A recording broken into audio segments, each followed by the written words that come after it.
हाँ भाई, तो क्या पढ़ रहे थे बताओ। स्टैंडिंग वेव चल रहा था ना बेटा। स्टैंडिंग वेव में मैंने आपको नोड एंटी नोड की कहानी समझा दी थी बेटा। अब इसमें आपको बेसिकली स्टैंडिंग वेव में अब कुछ पॉइंट्स आपको याद रखने हैं। ठीक है बेटा, स्टैंडिंग वेव में हमें कुछ पॉइंट्स याद रखने होंगे, तब जा कर के चीज़ें और क्लियर हो जाएंगी। तो स्टैंडिंग वेव में सबसे पहले बेटा, जैसे मान लीजिए कि ये रस्सी, इस पर स्टैंडिंग वेव बनता है ना, इसमें स्टैंडिंग वेव बनता है, तो हम देखते हैं कुछ पॉइंट अपने आप क्या होता है बेटा, जल्दी बताओ। कुछ पॉइंट अपने आप क्या होता है, ऑसिलेट करना बंद कर देता है। ऑसिलेट करना बंद कर देता है। बताओ, ये ऑसिलेट करना बंद कर दिया तो क्या मैंने इसे क्लैंप किया हुआ है? तो आंसर है नहीं सर। क्या मैंने इसे क्लैंप किया हुआ है? तो नहीं सर। तो ये ऑसिलेट करना बंद कर देते हैं, इनको क्या बोलते हैं? नोड। और ये तो फिक्स्ड है, यहाँ तो नोड होगा ही होगा, ये नोड होगा ही होगा। ये क्या होगा बेटा? Anti node. Very good. और ये क्या होगा बेटा? Anti node. Very good. ये क्या था? Anti node. तो ये चीज़ समझ में आ गई थी, चीज़ें बिल्कुल क्लियर थी, है ना। दूसरी बात सुनो बेटा, बहुत आराम से सुनना। क्या होता है बेटा कि जैसे रस्सी पर, सपोज दैट रस्सी पर ये पल्स ऐसे चल रहा है, बिल्कुल आराम से सुनना। ठीक है बेटा, रस्सी पर ये पल्स चल रहा है, ठीक है, उधर से दूसरा पल्स आ रहा है, दोनों ही सुपर इम्पोज होंगे और फिर जाके स्टैंडिंग वेव बनता है। तो इसका मैंने वेव का इक्वेशन लिखा, y1 equal to a, amplitude same लेना है, a sine omega t minus k x, ऐसा मैंने मान लिया। मैंने इसका इक्वेशन क्या माना बेटा? a sine omega t minus k x. और इसका equation y2 equal to a sine omega t, और देखो ये नेगेटिव है यानी पॉजिटिव x की तरफ चल रहा है, ठीक है। और ये किधर चल रहा है बेटा? अगर ये पॉजिटिव x माना है तो ये किधर चलेगा? नेगेटिव x की तरफ। तो आप उस केस में a sine omega t plus k x लिखेंगे, ठीक है।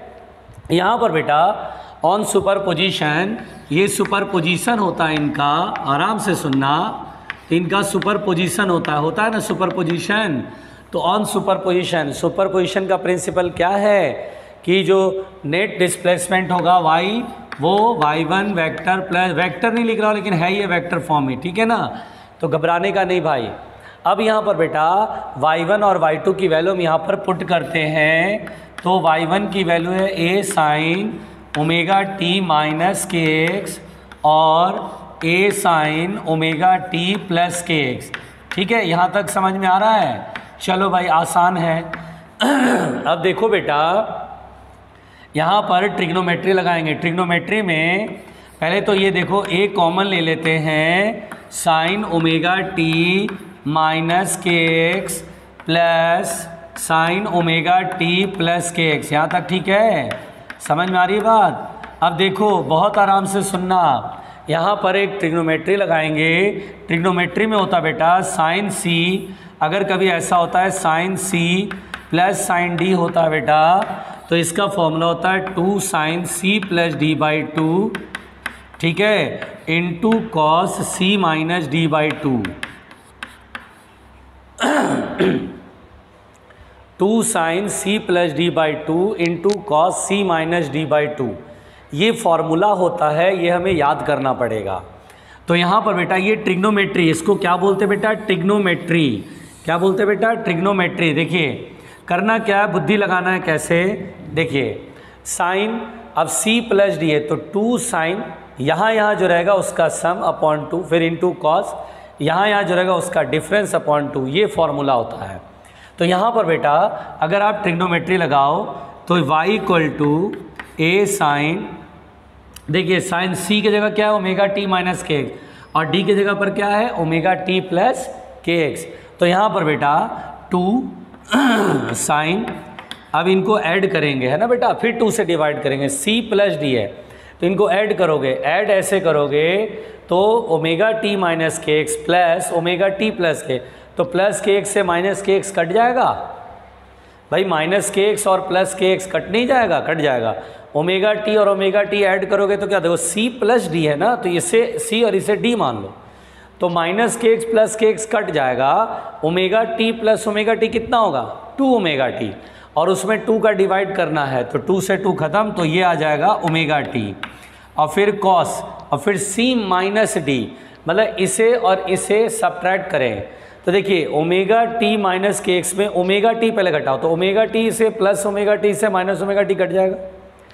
पहले दिमाग लगाओ, omega t minus k x है, यहाँ लिख देता हूँ बैल बुद्धि, मुझे मालूम है तुम बैल हो।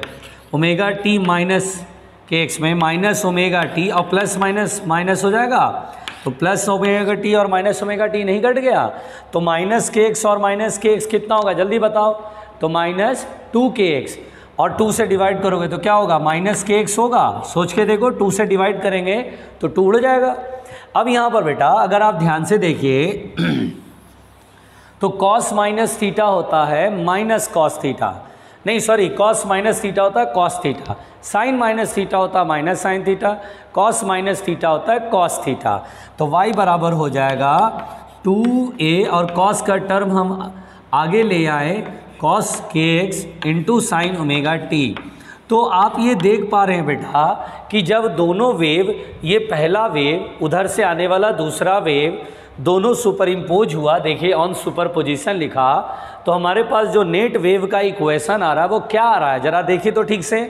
दोनों वेव के सुपरपोजिशन के बाद जो नेट रिजल्टेंट वेव होगा उसका इक्वेशन क्या है जरा देखिए ध्यान से, 2a cos के एक्स साइन ओमेगा टी। पहली बात तो बेटा ये रिजल्टेंट वेव जो होगा दोनों वेव के सुपरपोजिशन के बाद, ये जो रिजल्टेंट वेव है उसका इक्वेशन है। मज़े की बात है बेटा, मेरी बात ध्यान से सुनना, इधर उधर मत देखना, पहले आराम से सुनो और लिखने मत लग जाना। तो आपको मैं जानता हूँ अच्छे से, लिखने मत लग जाना कि चलो लिख लेते हैं, पहले समझो 2a cos के एक्स साइन ओमेगा टी। सबसे पहली बात तो बेटा ये एक वेव का इक्वेशन बन जाता है, ठीक, लेकिन ये ट्रैवलिंग वेव नहीं है।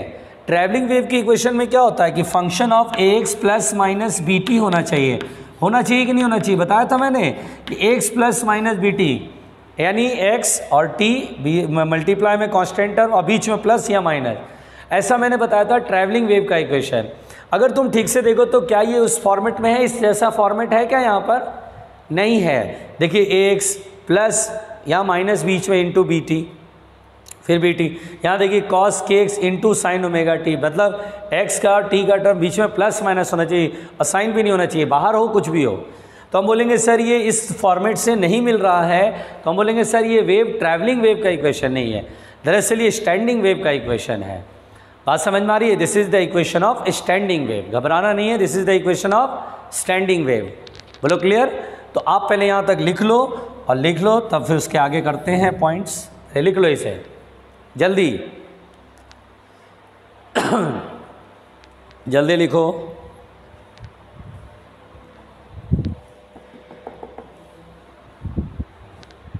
हाँ भाई, हाँ भाई जल्दी।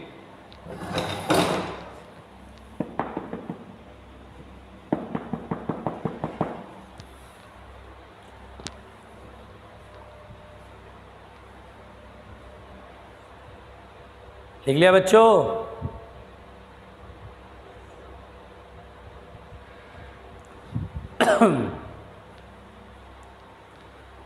बहुत लोग हैरान परेशान, बहुत लोग हैरान परेशान कि ये क्या है, दो वेव, ये वाले में प्रॉब्लम होगा नहीं तो ये वाले में प्रॉब्लम होगा, है ना। चलो भाई मिटाते हैं। अच्छा बेटा, अच्छा बेटा, ये ट्रिग्नोमेट्री है जो कि याद रखना पड़ेगा, sine c plus sine d equal to 2 sine c plus d by 2 into cos c minus d by 2, ठीक है।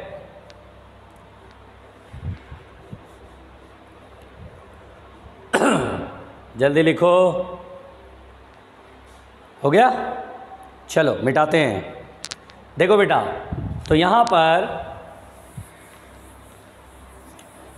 देखिए, अब एक बात सोचिए, आप सोच रहे होंगे कि सर स्टैंडिंग वेव का इक्वेशन यही है क्या, तो हम बोलेंगे यही ये है, और भी हो सकते हैं फॉर्मेट।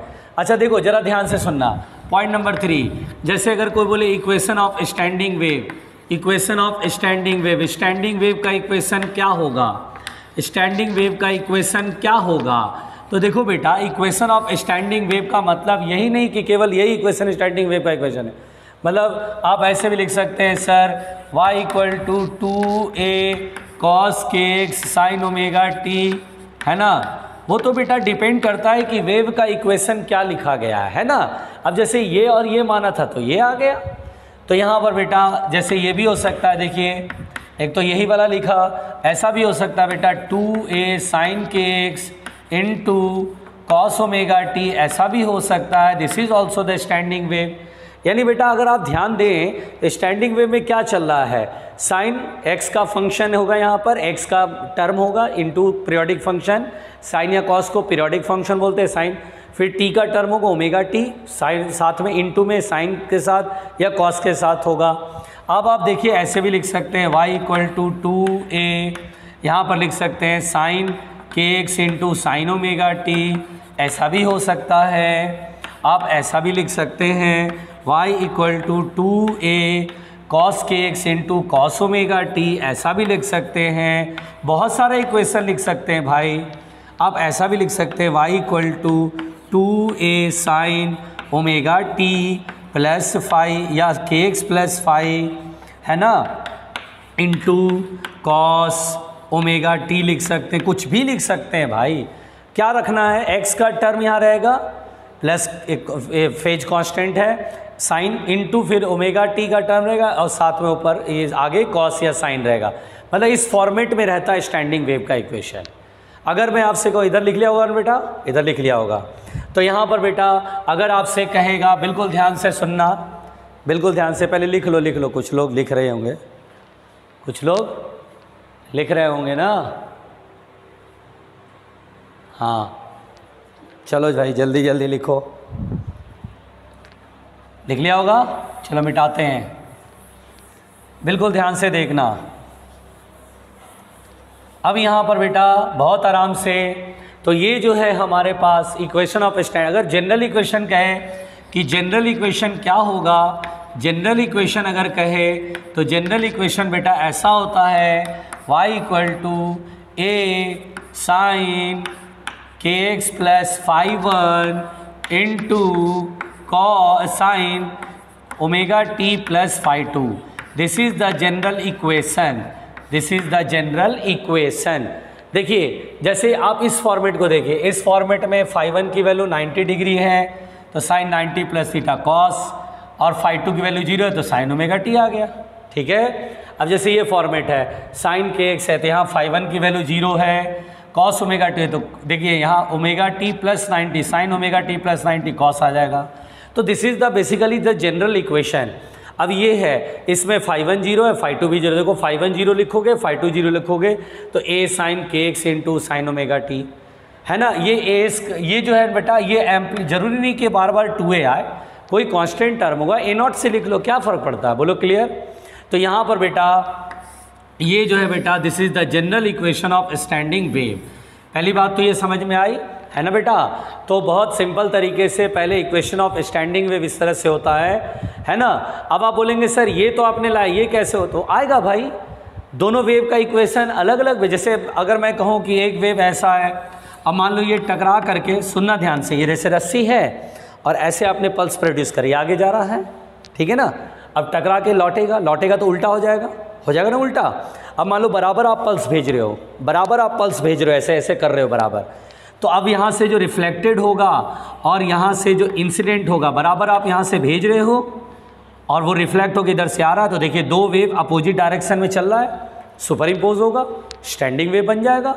अब यहाँ पर बेटा इसका जो इक्वेशन होगा, इसका इक्वेशन लिखोगे a sine omega t minus k x, और इसका इक्वेशन क्या लिखोगे, चलो जैसे मान लो ये y1 है तो y1 की वैल्यू कितना लिखोगे, a sine omega t minus k x. चलो भाई सर ठीक है, अब ये उधर से आ रहा है, बराबर इधर से तुम भेजते जा रहे हो, रिफ्लेक्ट होके आ रहा है, तो इंसिडेंट वेव और रिफ्लेक्टेड वेव दोनों सुपर इम्पोज हो जाएगा।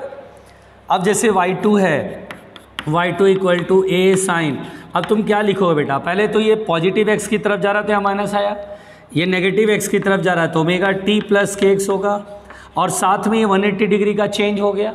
पढ़ाया था ना कि ये देखिए रिजिड बाउंड्री से टकरा रहा है, यहाँ पर पल्स, रस्सी पर जो पल्स है वो यहाँ से टकरा रहा है फिक्स्ड एंड से, और फिक्स्ड एंड से टकराएगा तो पाई का चेंज होगा।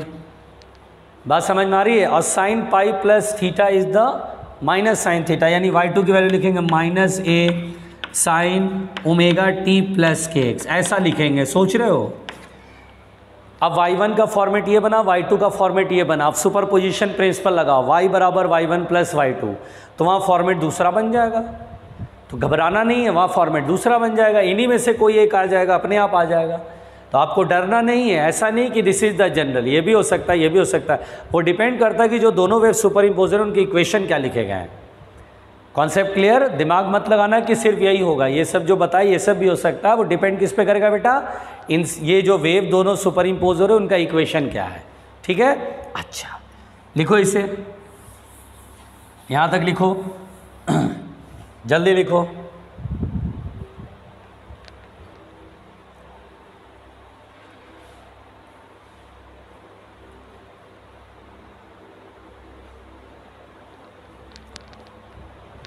लिखो भाई लिखो, लिखो भाई लिखो।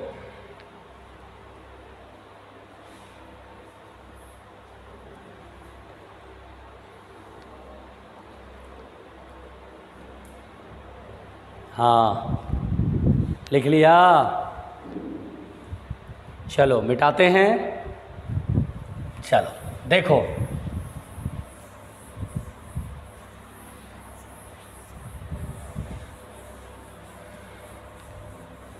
चलो देखो बेटा, समझो ध्यान से। अब देखो चौथी बात समझो, धीरे धीरे सब समझ जाओगे। चौथी बात, अच्छा जैसे मान लो तुमने माना कि let equation of standing wave is, equation of standing wave माना, let equation of standing wave, बिल्कुल आराम से सुनना बेटा, equation of standing wave is, माना कि वेव का equation let us suppose y equal to 2a sine k x into sine omega t है। ठीक है बेटा, अब बेसिकली सुनना ध्यान से, जो मैं समझाऊंगा है ना, जो मैं समझाऊंगा, बेसिकली ये जो होता है बेटा, ये टर्म, ये amplitude of the particles, amplitude of the particle जो वाइब्रेट कर रहे हैं बेटा, उनके एम्पलीट्यूड को ये शो करता है 2a साइन के एक्स। इसलिए बेटा आप इसमें ऐसे भी लिख सकते हैं एस का मतलब है एम्पलीट्यूड इन standing wave into sine omega T. पहले समझो ध्यान से, दरअसल क्या है बेटा, बिल्कुल आराम से सुनना, ध्यान से मेरी बात सुनना। 2a साइन के एक्स दरअसल एम्पलीट्यूड ऑफ द पार्टिकल्स है, एम्पलीट्यूड ऑफ द पार्टिकल्स है। जैसे समझो, ध्यान से समझो, जैसे मान लो बेटा, अगर मैं आपसे कहूँ, बिल्कुल आराम से सुनना है ना, यहाँ पर ये, यहाँ पर मैंने इसे पकड़ लिया और ऐसे करके ऑसिलेट कराया, या रस्सी दोनों एंड पर फिक्स्ड है और मैंने यहाँ पर एक ट्यूनिंग फॉर्क से इसे एक्साइट किया। ट्यूनिंग फॉर्क होता है ना, ट्यूनिंग फॉर्क ऐसा नहीं होता है, देखा है कभी ट्यूनिंग फॉर्क? ट्यूनिंग फॉर्क देखा है ना, ऐसा देखा होगा कभी तो, सुना होगा, देखा होगा, कहीं तो नज़र पड़ी होगी। ये ट्यूनिंग फॉर्क है, ट्यूनिंग फॉर्क को रबर पैड पे ऐसे मारोगे ना, ये दोनों को प्रॉन्ग बोलते। क्या बोलते बेटा? प्रॉन्ग, PRONG, प्रॉन्ग, ठीक है, या आर्म, ये प्रॉन्ग कहलाता है। तो ठीक है, ऐसे करके रबर पैड पे तो गन ऐसे घूमने लगेगा, ऑसिलेट करने लगेगा। अब इसको यहाँ टच करा दो तो ये डिस्टर्बेंस क्रिएट करेगा। मान लो पल्स क्रिएट हुआ, वो पल्स आगे गया, रिफ्लेक्ट हुआ, आ रहा है, तो इनकमिंग और उधर से रिफ्लेक्टेड दोनों सुपर इम्पोज होंगे। ठीक है ना, बात समझ में आ रही है? चलो, तो इसमें बनेगा स्टैंडिंग वेव। ठीक है भाई, स्टैंडिंग वेव बना। स्टैंडिंग वेव में एम्पलीट्यूड देखो, एम्पलीट्यूड ऑफ द पार्टिकल कितना बेटा? 2a sine k x. अब जो समझाऊंगा सुनना, amplitude in the standing wave 2a sine k x है। अब जरा सोच के देखो, जरा सोच के देखो, क्या amplitude of the particle in standing wave 2a constant है, k 2π/λ कांस्टेंट है, x पे डिपेंड कर रहा है। अगर मैं बोलूं कि बेटा यहाँ x बराबर 0 है, अगर बोलूं कि ये एंड x बराबर 0 है, x बराबर 0 पर ये जो पार्टिकल है इसका एम्पलीट्यूड कितना होगा? तो बताओ बेटा, x बराबर 0 रखोगे तो 0 इंटू के क्या हो जाएगा? 0, और 0 इंटू के हो जाएगा 0, और साइन 0 डिग्री क्या हो जाएगा? 0। तो अगर हम बोलें एट x बराबर 0 द स्टैंडिंग वेव का एम्पलीट्यूड इज 0, बोलो 0, ठीक है ना? चलो भाई बढ़िया।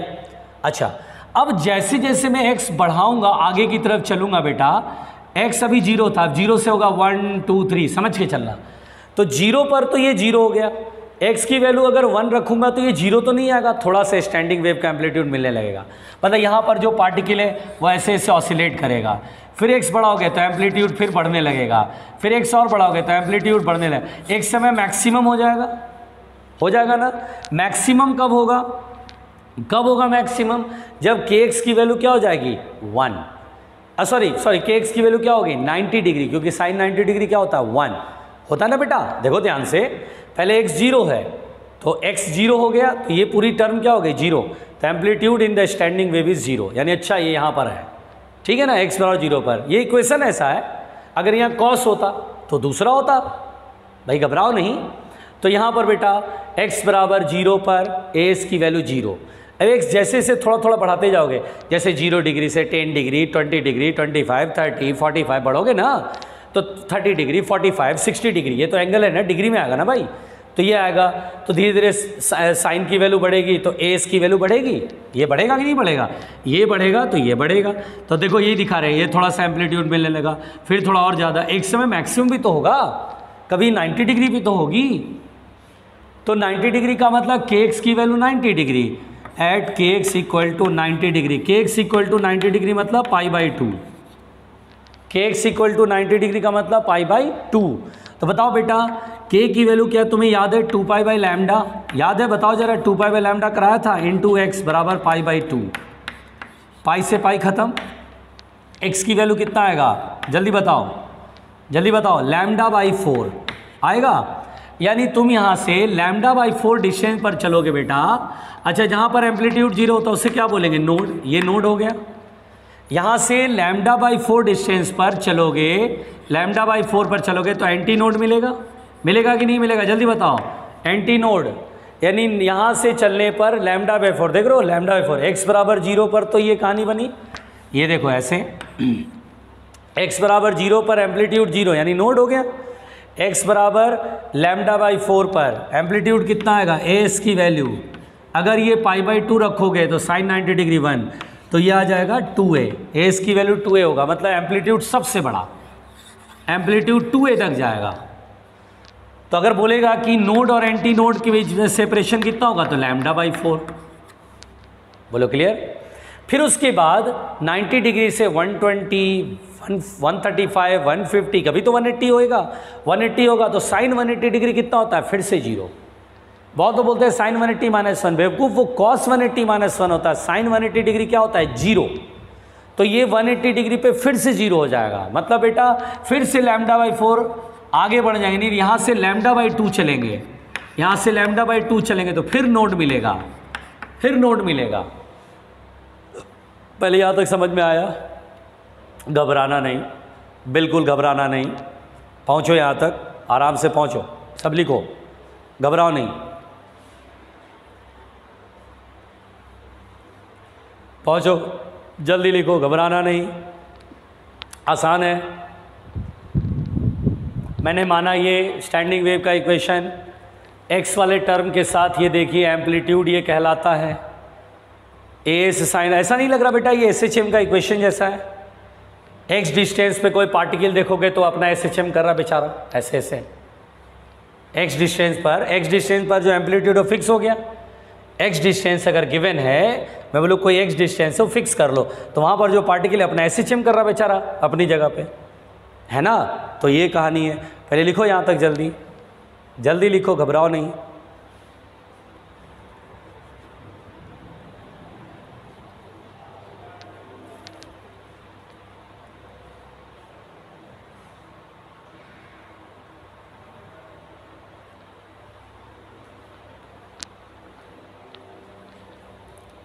हो गया, लिखा कि नहीं लिखा बेटा, जल्दी बताओ।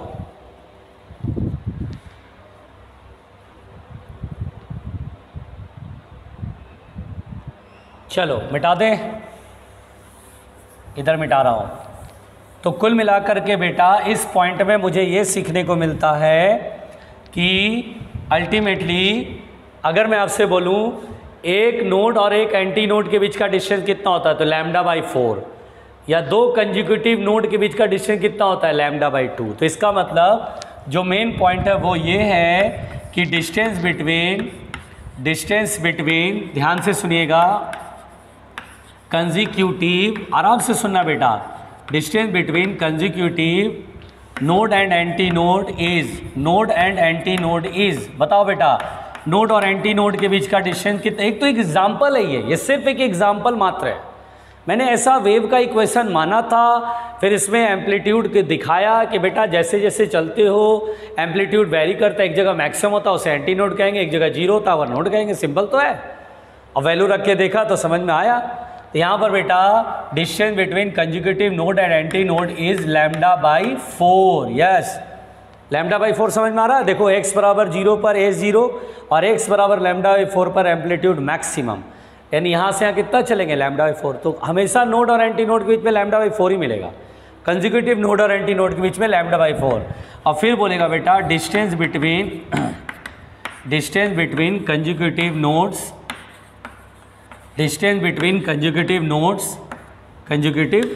यानी distance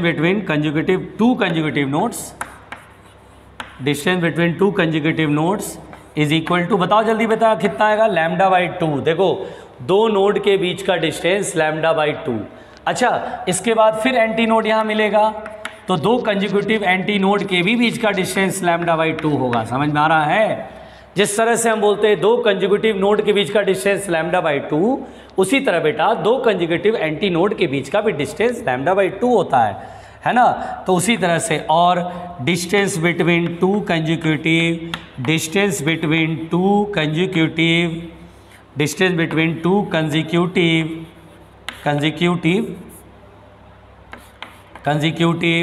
anti nodes will be lambda by 2।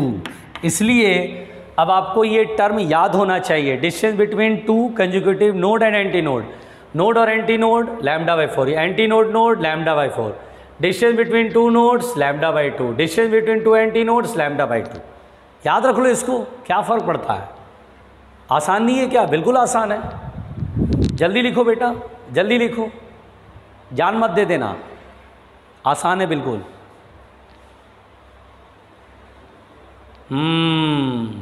बहुत लफड़ा है, बहुत लफड़ा है। स्टैंडिंग वेव कम बखत है, सिंपल ठीक है। मिटा दूँ, क्वेश्चन कराऊंगा ना, परेशान मत होना, क्वेश्चन बहुत सारा करा दूंगा इसमें क्वेश्चन करा दूंगा, बनने लगेगा, टेंशन ना लो। मिटा दूँ? चलो देखो बेटा,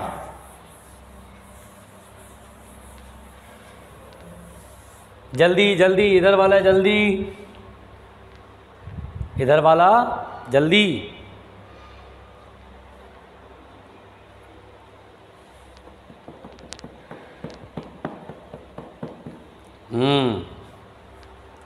चलो भाई मिटाते हैं। देखिए अब यहाँ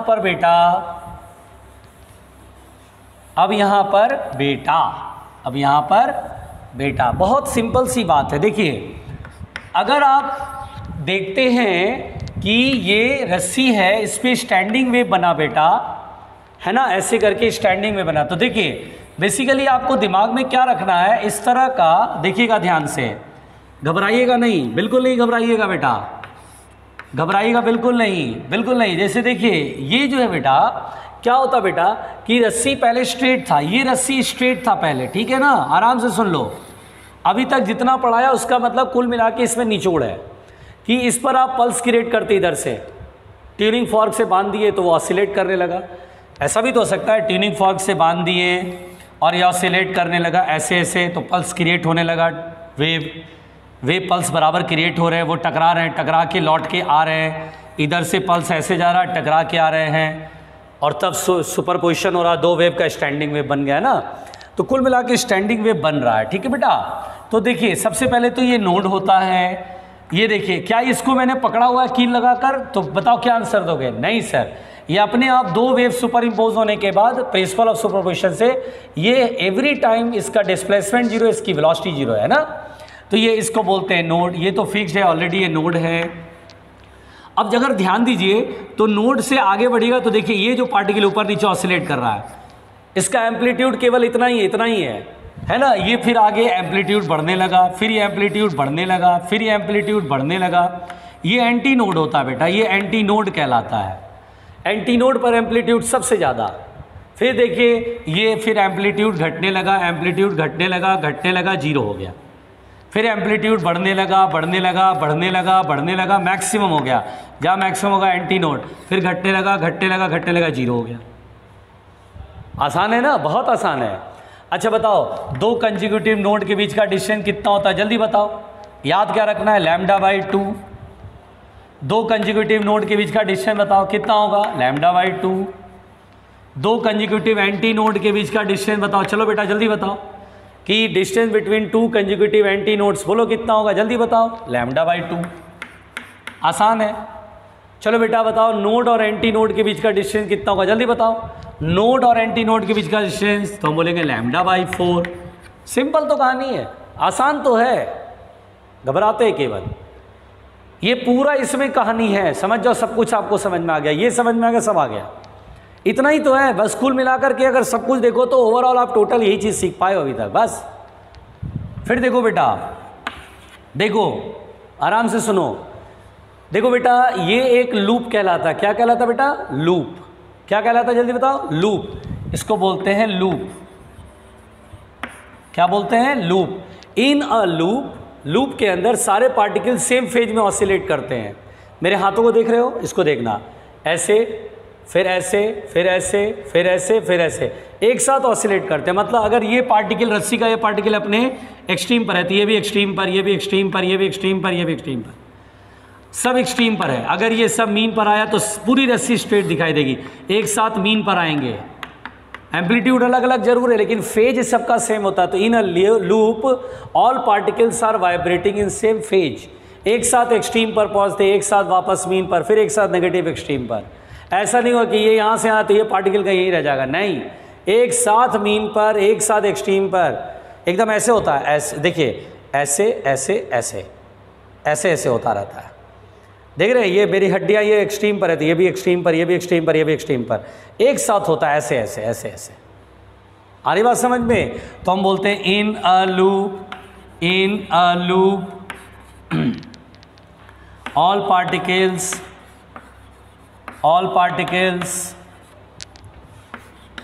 vibrate in same phase, vibrate in same phase, एक ही फेज में वाइब्रेट करते हैं, यानी साथ में एक्सट्रीम, साथ में मीन, वापस से नेगेटिव एक्सट्रीम एक साथ। जबकि बेटा वेयर एज, यहीं लिख देता हूँ, वेयर एज, जबकि, सुनो ध्यान से, गौर से सुनो, ये जो कंजिक्यूटिव लूप है, देख रहे हो, दो लूप देख रहे हो, इसको साथ वाला कंजिक्यूटिव लूप कहते हैं। इनके में पार्टिकल अगर इसका ऊपर रहेगा तो इसका नीचे रहेगा, ऐसे ऐसे होता रहता है, देख रहे हैं आप, ऐसे ऐसे होता रहेगा। अगर ये रस्सी का पोर्शन ऊपर है, ये रस्सी ऊपर है तो इधर का रस्सी नीचे रहेगा, जब ये नीचे आएगा तो ये ऊपर पहुंच जाएगा। तो हम लोग बोलते हैं कि where is the phase difference between two consecutive loop, consecutive loop मतलब कोई भी पार्टिकल ले लो यहाँ और यहाँ ले लो, तो ये पॉजिटिव एक्सट्रीम पर है तो नेगेटिव एक्सट्रीम पे, यानी 180 डिग्री का फेज डिफरेंस होता है। तो where is phase difference between two consecutive loops, phase difference between two consecutive loops is equal to pi 180 degree. 180 degree का मतलब अपोजिट फेज। क्या बोलते हैं इसमें बेटा, इसको अपोजिट फेज, यानी 180 डिग्री का मतलब एक दूसरे के अपोजिट फेज में है। घबराना नहीं है भाई, डरना नहीं, अभी तो ये बहुत सिंपल है, कुछ भी नहीं इसमें। क्या स्टैंडिंग वेव एनर्जी ट्रांसपोर्ट करेगी? तो हम बोलेंगे नहीं sir, standing wave energy transport नहीं करती है। स्टैंडिंग वेव, सुनेगा, standing wave does not transport energy, standing wave does not transport energy, does not transport energy. कहानी बड़ी सीधी सीधी है, बहुत ही सिंपल है, इसको समझ जाओ। बहुत स्कोरिंग चल रहा बेटा, यकीन मानो आपके कॉम्पिटिटिव एग्जाम में बराबर पूछते स्टैंडिंग वेव के क्वेश्चन, और बहुत आसान है। लिख लीजिए इसे ठीक से, सब लोग लिखिए, चलिए लिखिए।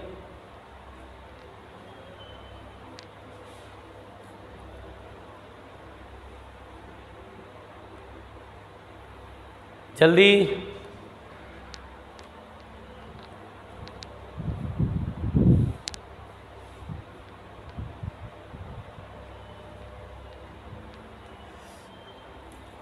जल्दी लिखना।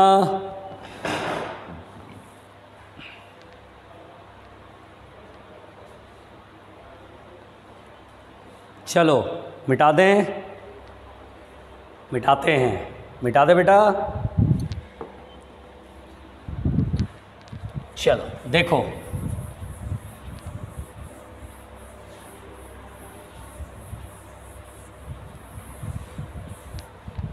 घबराने का नहीं, घबराने का नहीं।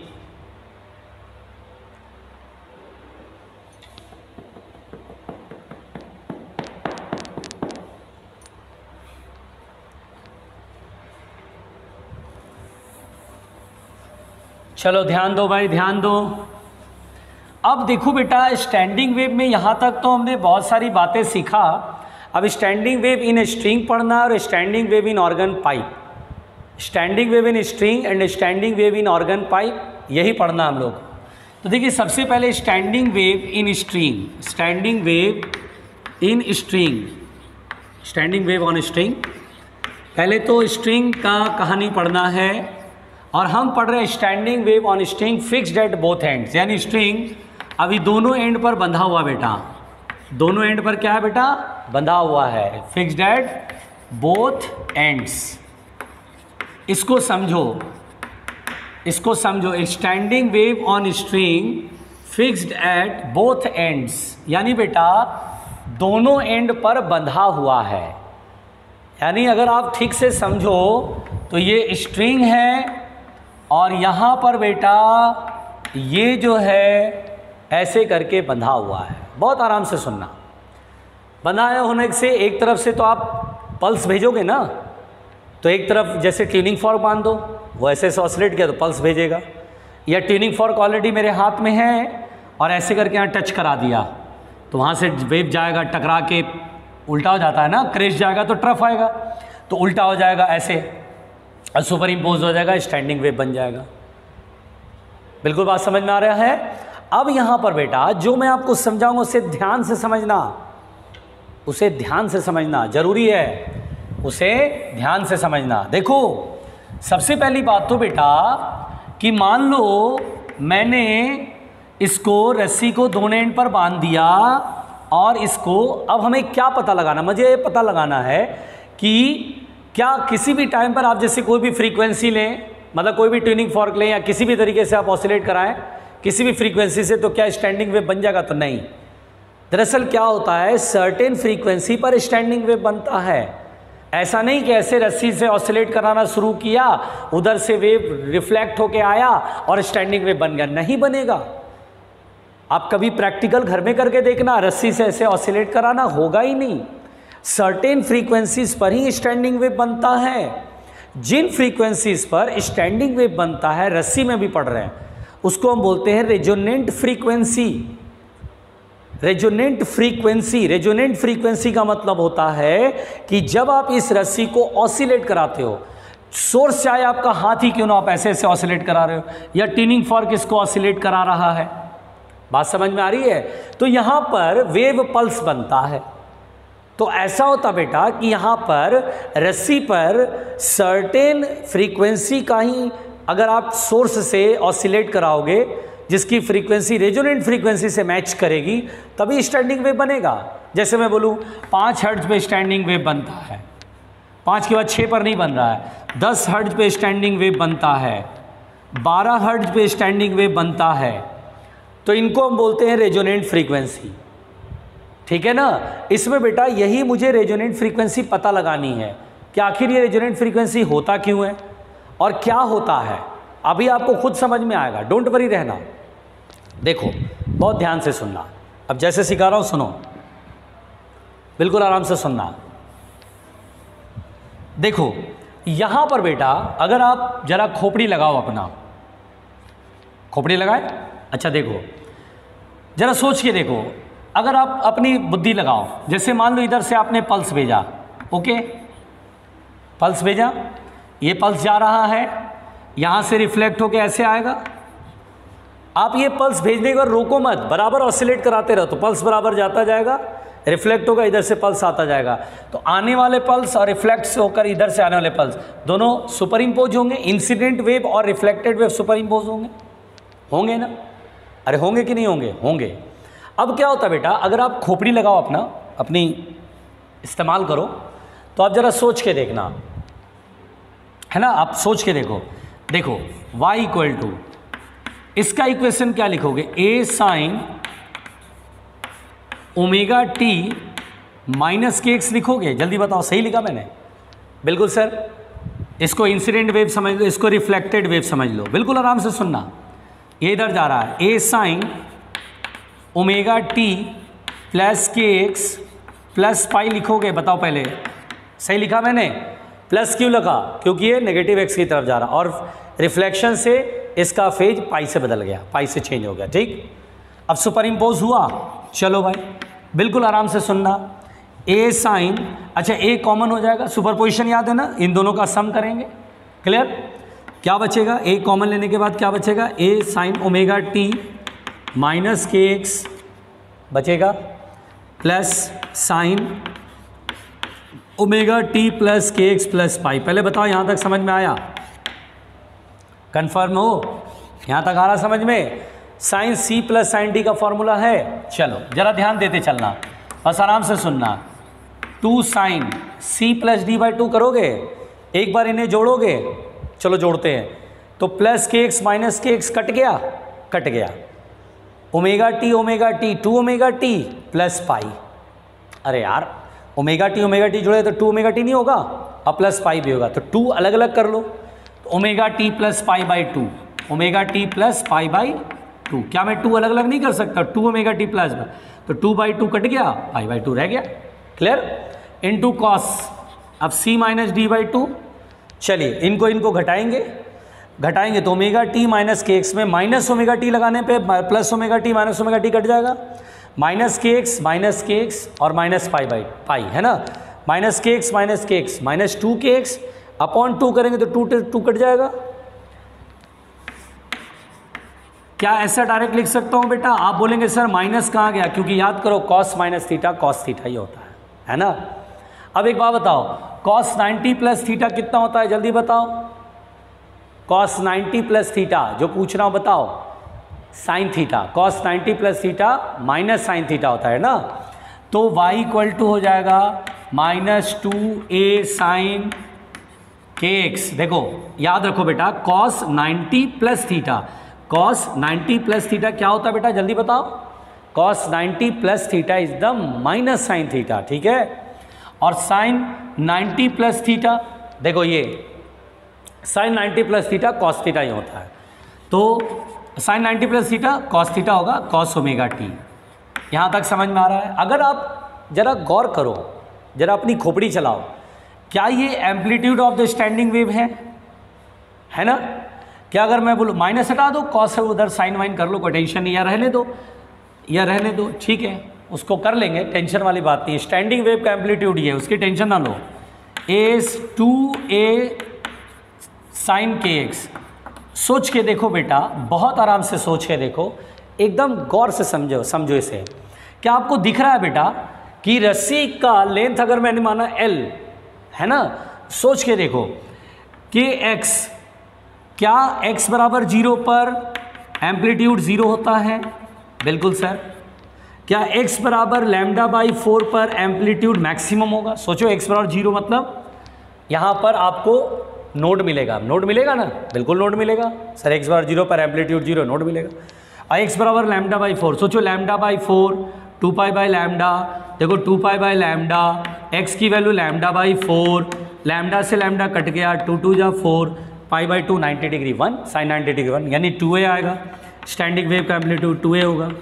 तो रस्सी का लेंथ अगर मान लो λ/4 से कम है तो क्या स्टैंडिंग वेव बनेगा? नहीं बनेगा। स्टैंडिंग वेव में नोड एंटी नोड होना चाहिए ना भाई।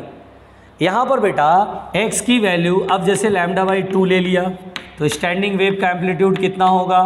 देखो बेटा λ/2 ले लिया तो 2π/λ इंटू λ/2, लैम्डा से लैम्डा कट गया, sine pi 180 degree, 180 degree zero, sine 180 degree zero, फिर से लैम्डा। वैसे भी पता है कि जीरो पर नोड है तो λ/2 पर फिर नोड मिलेगा।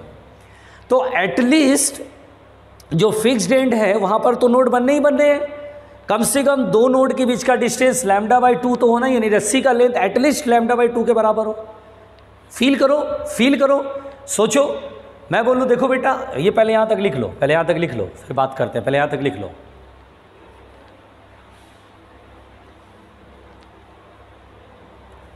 लिखो जल्दी।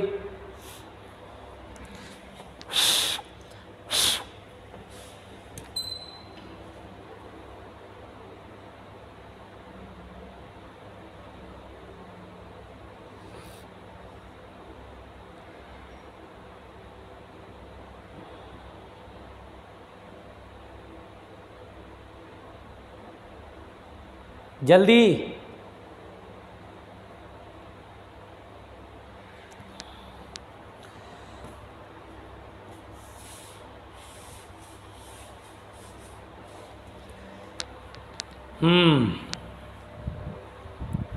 Come on fast, come on fast.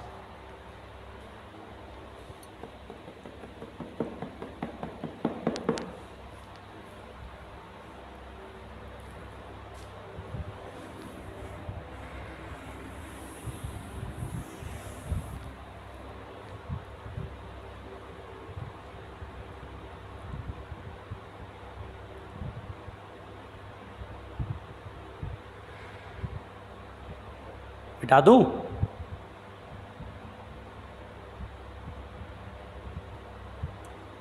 जल्दी लिखते हैं हम लोग, जल्दी लिखते हैं हम लोग, जल्दी लिखते हैं, जल्दी लिखो। चलो ध्यान से देखो।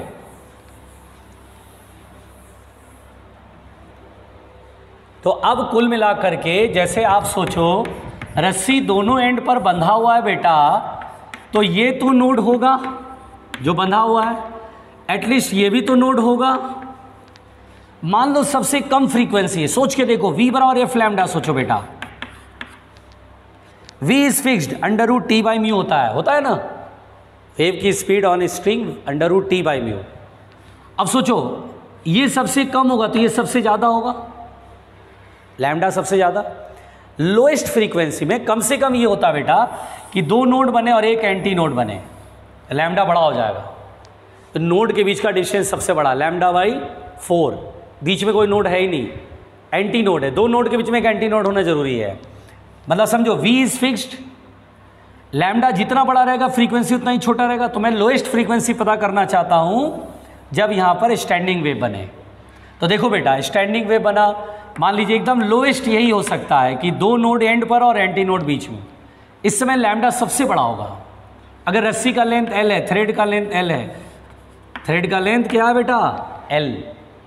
तो आप सोच के देखो क्या दो नोड के बीच का डिस्टेंस जो λ/2 होता है L के बराबर है? यस। और लैम्डा की वैल्यू v/f होता है। जल्दी बताओ, मैंने सही बोला? जल्दी बताओ, जल्दी बताओ, जल्दी बताओ, सही बोला? तो F बराबर कितना होगा जल्दी बताओ? फ्रीक्वेंसी F उठा के इधर v/2L, क्या फ्रीक्वेंसी v/2L होगा? तो yes sir, this is the lowest frequency, this is the lowest frequency. ये सबसे कम फ्रीक्वेंसी, इस लोएस्ट फ्रीक्वेंसी को बेटा फंडामेंटल फ्रीक्वेंसी बोलते हैं। क्या बोलते हैं बच्चों? Fundamental frequency. This is the lowest frequency possible. इससे कम तो ही नहीं सकता ना, क्योंकि नोड यहाँ बनना, नोड यहाँ बनना है बस। इससे बीच में मान लो नोड बनाने के लिए फ्रीक्वेंसी और बड़ा करना पड़ेगा, क्योंकि बीच में नोड का मतलब है लैम्डा छोटा, लैम्डा छोटा तो फ्रीक्वेंसी बड़ा। हम सबसे कम फ्रीक्वेंसी जिस पर कि पहली बार रेजोनेंस मिले, पहली बार स्टैंडिंग वेव बने, तो यानी यहाँ नोड, बीच में एक एंटी नोड। तो यानी रस्सी की जो लेंथ है वो एग्जैक्टली λ/2 के बराबर, और लैम्डा की वैल्यू v/f है, 2 इधर, तो f बराबर आ गया v/12। This is the fundamental frequency, this is the lowest frequency, है ना। ऐसा करके मैंने माना। ध्यान से देखो बेटा, ध्यान से देखो, समझो ध्यान से, बिल्कुल आराम से समझो। अब जैसे मैंने कहा सर अगली फ्रीक्वेंसी क्या होगी सर, तो मान लीजिए कि रस्सी में एंड पर तो नोड होगा, क्योंकि ये तो ऑलरेडी क्लैम्ड है तो ये तो ऑसिलेट वैसे भी नहीं करेगा, नोड होगा। और मान लीजिए एक नोड बीच में आ गया, इस तरह से दो लूप बना। जब एक लूप बनेगा तो समझना लोएस्ट फ्रीक्वेंसी। अब दो लूप बना बेटा, ऐसे दो लूप बना, ठीक है ना, दो लूप बना। जब रस्सी इसका ऊपर तो इसमें रस्सी नीचे होगा ना, ऐसे, ठीक है, ऐसे।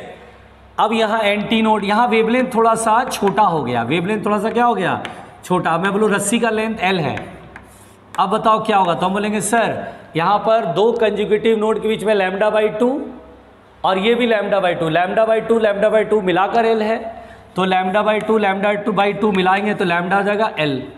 यहाँ लैम्डा की वैल्यू L के बराबर, रस्सी की लेंथ वही है, बस फ्रीक्वेंसी बढ़ाने पर वेवलेंथ छोटी हो गई।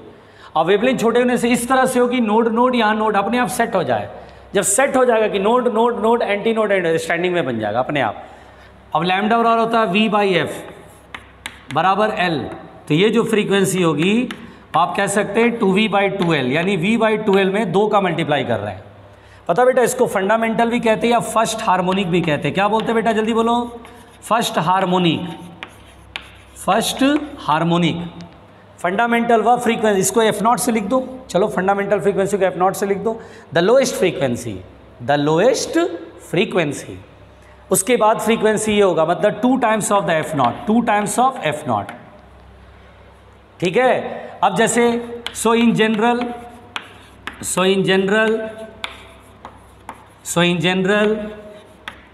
द रेजोनेंट फ्रीक्वेंसी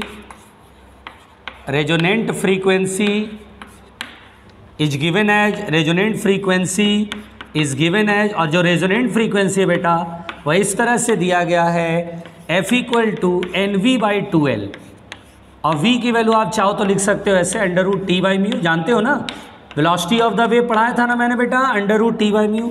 तो ये रेजोनेंट फ्रीक्वेंसी है, इसका फॉर्मूला रट्टा मार लो। So in general the resonant frequency is given as NV/2L, N/2L √T/μ। N क्या है, 1 2 3 4 5 6 बता रहा हूँ।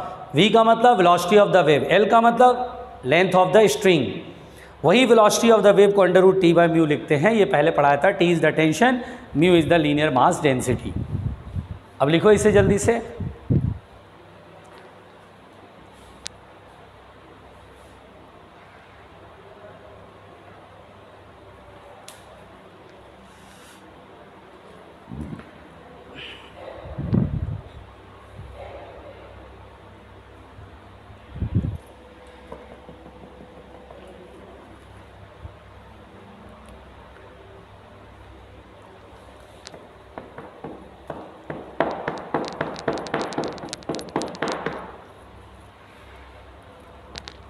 हाँ भाई हो गया, जल्दी लिखो बेटा।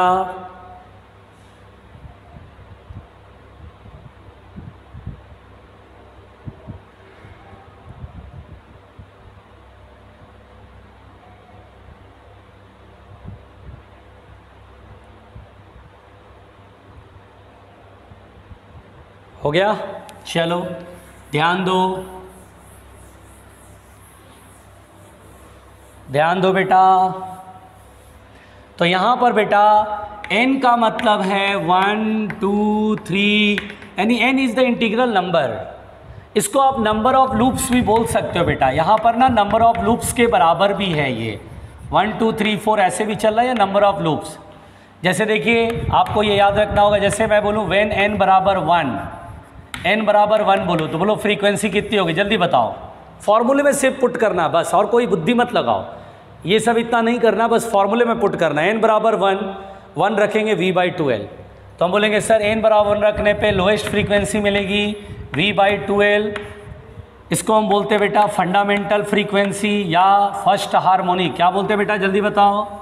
फंडामेंटल फ्रीक्वेंसी या फिर जल्दी बताओ, या फिर जल्दी जल्दी जल्दी जल्दी फर्स्ट हार्मोनिक। यस बोलना है भाई, अब लिखने मत लगना, मुझे मालूम है आप लोग लिखते बहुत हो।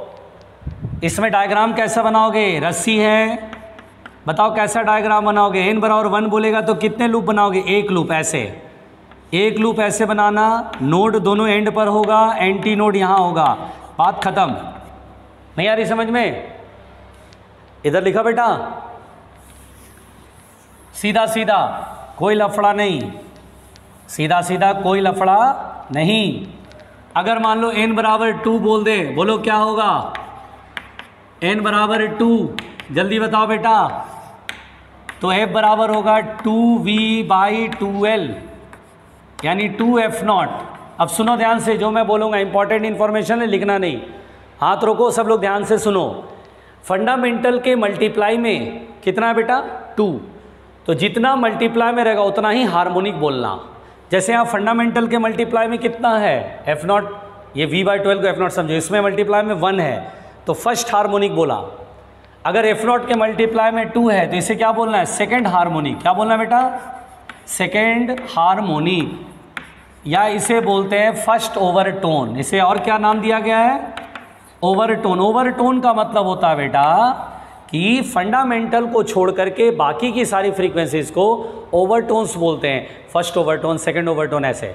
ओवरटोन बोलने में ये नहीं देखना है कि f0 के मल्टीप्लाई में क्या है, हार्मोनिक को पूछेगा कौन सा हार्मोनिक है, तो देखना है f0 के मल्टीप्लाई में 2 है तो सेकंड हार्मोनिक, थर्ड रहेगा तो थर्ड हार्मोनिक, 4 रहेगा तो फोर्थ हार्मोनिक। ओवरटोन को मतलब नहीं, ओवरटोन को मतलब है कि पहला वाला छोड़ दो, बाकी अपना फर्स्ट सेकंड थर्ड ओवरटोन बोलते जाओ। इसके मल्टीप्लाई में कुछ भी उससे मतलब नहीं इसको, ठीक है। अब यहाँ पर देखो, इसमें बेटा कितने लूप बनेंगे जल्दी बताओ इस रस्सी पर? तो हम बोलेंगे 2 लूप बने। n बराबर 2 लिखोगे ना तो 2 लूप बनाना, n बराबर 1 रखोगे तो 1 लूप बनाना, 2 लूप बन गया। आ रहा समझ में? अब जैसे देखिए व्हेन n बराबर 3, चलो इसको करते हैं। व्हेन n बराबर 3, बताओ बेटा n बराबर 3 कितने कितना मतलब फ्रीक्वेंसी की वैल्यू कितना आएगा? f की वैल्यू सोचो, nv/2l में n की वैल्यू 3 कर लो या 3f0 कर लो, 3f0। बोलो कितना हार्मोनिक, जल्दी बताओ? Third harmonic. कितना बोलेंगे? Third harmonic, third harmonic. अब बोलो कौन सा ओवरटोन लिखोगे, जल्दी बताओ कौन सा ओवरटोन लिखोगे? तो ओवरटोन क्या होता है? फंडामेंटल के बाद, उस फंडामेंटल को छोड़ के उसके बाद फर्स्ट ओवरटोन, फिर उससे बड़ी वाली फ्रीक्वेंसी सेकंड ओवरटोन। तो यहाँ थर्ड हार्मोनिक और सेकंड ओवरटोन, सेकंड ओवरटोन। और बोलो कितने लूप बनेंगे जल्दी बताओ? तो n बराबर 3 है तो 3 लूप बनाओ। चलो बना के दिखा देता हूँ। देखो ये 3 लूप बनाना रस्सी पे, ये 1, ये 2, ये 3, बस ऐसे बनाना है, 3 लूप बन गए। पहुँचो, आसान नहीं है, बहुत आसान है, पहुँचो जल्दी, घबराओ नहीं।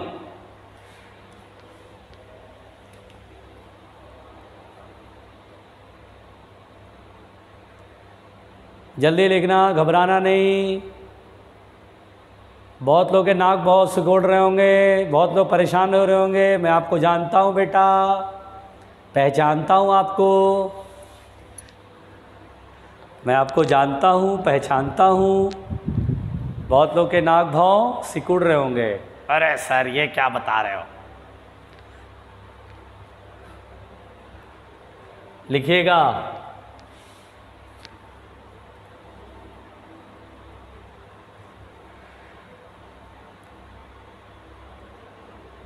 हाँ भाई, जल्दी जल्दी, जोर से बोलो, जल्दी जल्दी, जोर से बोलो, जल्दी जल्दी।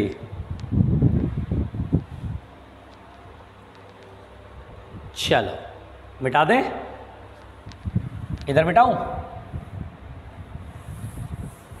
तो ये समझ में आया, ये समझ में आया बेटा, जल्दी बताओ, ये समझ में आया बेटा? आओ मिलके मिठाएं, आओ मिलके मिठाएं। यहाँ लिखते हैं तब तक, standing wave on string, standing wave on string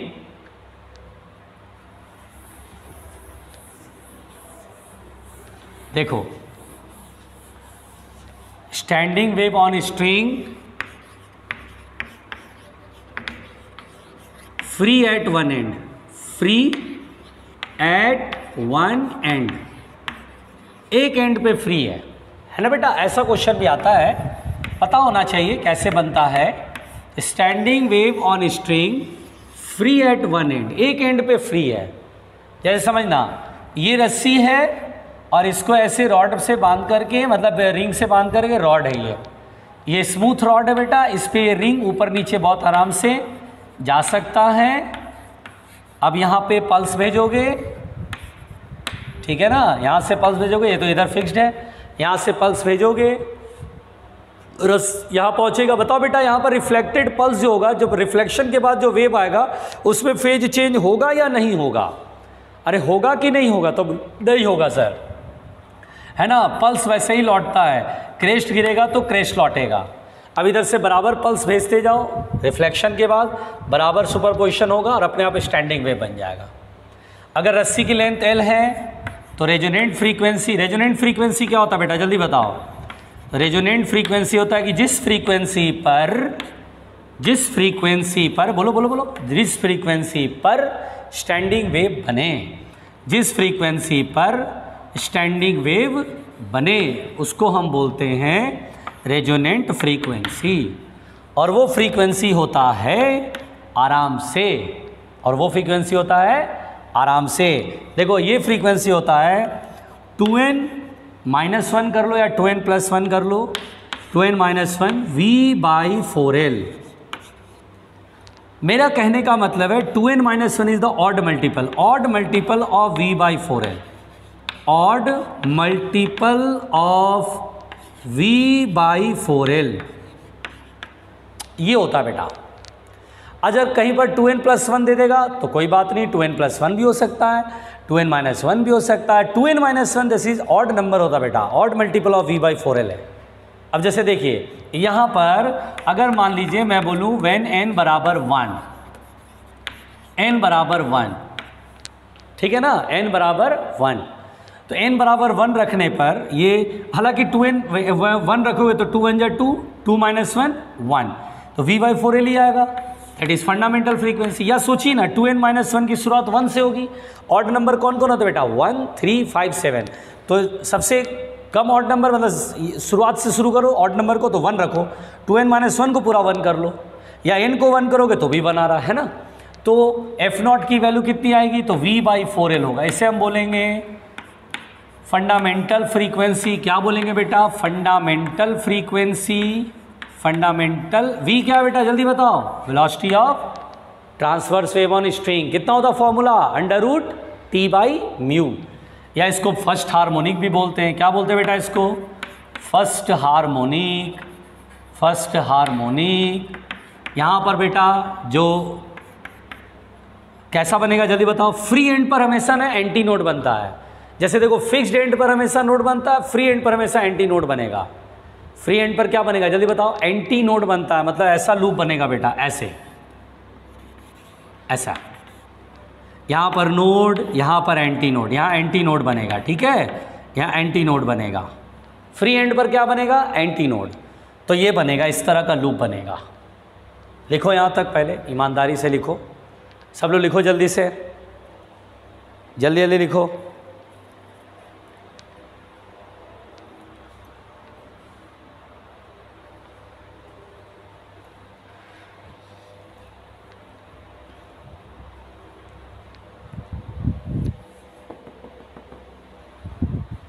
हो गया?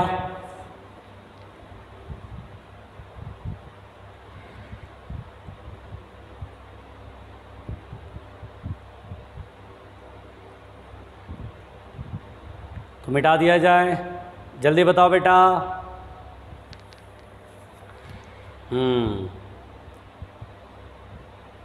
जल्दी भाई जल्दी, वेव बहुत खतरनाक होता है, वेव बहुत खतरनाक होता है। देख रहे हो? अरे कितना बड़ा बड़ा फॉर्मूला है, भयानक भयानक फॉर्मूला है। जब रस्सी एक एंड पे फ्री है तो ये फॉर्मूला होता है 2n-1 V/4L। लोग भूल जाते हैं इसको, अगर कहीं पे 2n+1 है तो कंफ्यूज हो जाते हैं। अरे भाई एक ही बात है यार, ऑड मल्टीपल ऑफ V/4L याद कर सकते हो कि V/4L के मल्टीप्लाई में 1, 3, 5, 7 करते चले जाओ।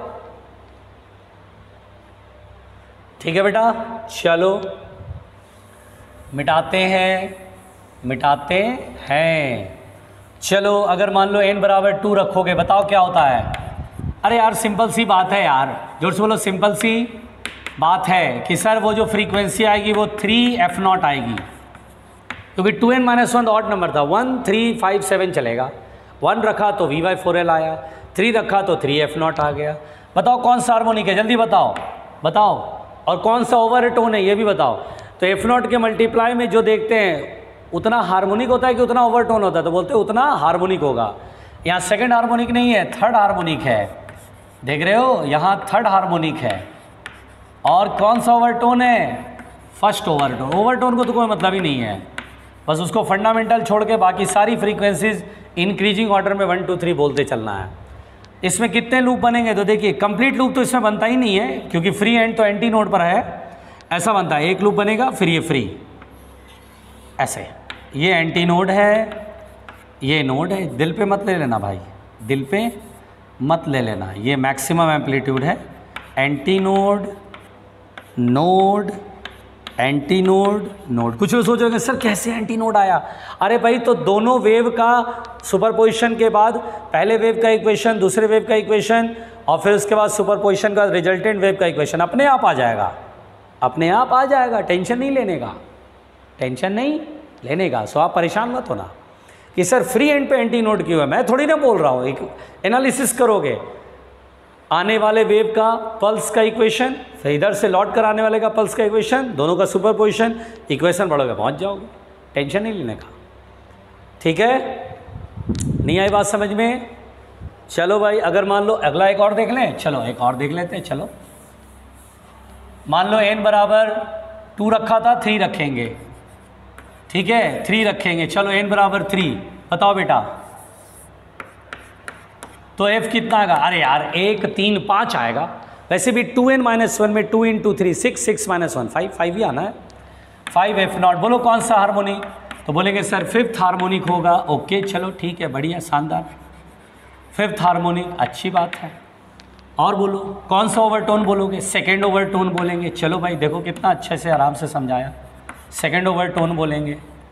और बताओ यहाँ पर कैसे लूप बनाओगे, देखो बोले सर इसमें 2 लूप और बन जाएगा, 2 लूप बन गया ऐसे, अरे यार घबरा मत जाना, 2 लूप बन गया ऐसे, और एक फ्री हो गया, ये एंटी नोड, ये नोड, ये एंटी नोड, ये नोड, ये एंटी नोड, ये नोड।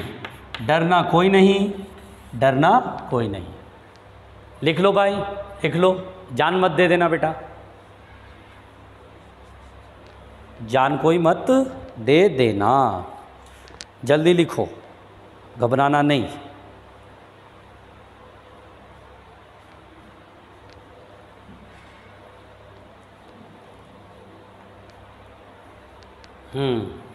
हो गया, हो गया, जल्दी लिखो।